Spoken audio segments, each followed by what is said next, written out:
என்ன லூனா குட்டி, என்னப்பா? ஒல்லி ஆயிட்டாமா புள்ள. ஐயோ ராஜா, அப்பு சொல்ல ஒல்லி ஆயிட்டாரே. என் புள்ள ஒல்லி ஆயிட்டானே ராஜா. என்ன அப்பு சொல்லும். இது வெத்தையா, இது வெத்தையா. அண்ணா கிட்ட போறியா? இப்போ உங்கள்கிட்ட வராம போடுறா, இப்போ உங்கள்கிட்ட வராம எட்டி வைக்கிறா குழந்தையா.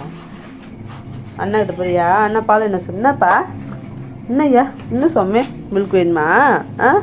பசிக்குதா அப்புக்கு? அங்கே வா, அம்மாட்டு வா, அம்மாட்டு வா. யோய்யா பா தான்பா. என்னப்பா உங்கள்கிட்ட சொல்கிறான் பாரு பால் என்ன சொல்லி.